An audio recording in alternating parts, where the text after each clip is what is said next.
C'est dur le concis parce que du coup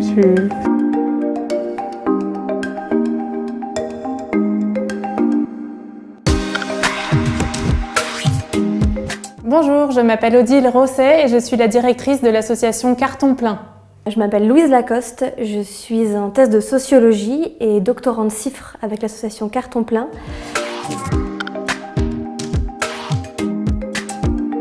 Carton Plein est une association parisienne qui a plus de 8 ans et qui accompagne l'inclusion socio-professionnelle des personnes en situation de grande précarité. Nous pensons à Carton Plein que nul n'est inemployable, qu'il suffit que les activités soient adaptées à la personne et nous développons avec elle des activités de valorisation de matériaux. Nous collectons à vélo des cartons que nous revalorisons et nous nous positionnons aussi sur le champ de la cyclo-logistique.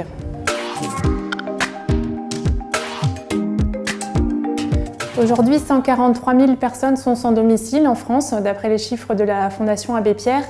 143 000 personnes pour lesquelles l'accès à l'emploi est quasi impossible, pour des questions d'instabilité de logement, de revenus, de désociabilisation, d'addiction. Et c'est ce sujet que la ville de Paris a pris à bras-le-corps en créant le dispositif Premières Heures en 2013, après avoir expérimenté avec quelques associations, dont Emmaüs Défi, le travail à l'heure. Donc le dispositif Premières Heures donne un cadre à une vingtaine d'associations parisiennes qui accompagnent environ 300 personnes par an pour faire travailler ces personnes quelques heures par semaine et leur permettre de se reconnecter à un projet personnel, professionnel vers l'emploi.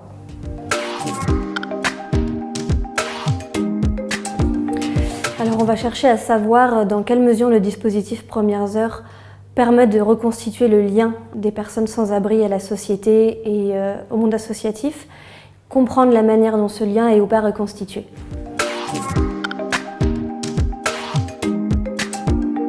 L'intérêt de la recherche-action par rapport à la recherche classique, c'est de travailler en commun, donc de pouvoir associer à un projet de recherche les travailleurs sociaux, les associations porteuses du dispositif Premières Heures et surtout les personnes qui bénéficient de ce dispositif.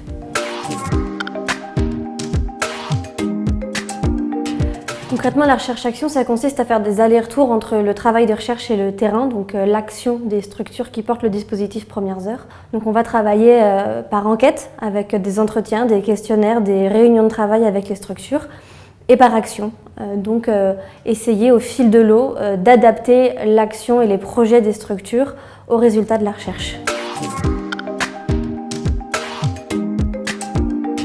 Le soutien de la Fondation Paris Habitat vient contribuer à rendre le projet faisable, tout simplement, nous permettre d'avoir ce regard de la recherche sur nos pratiques professionnelles.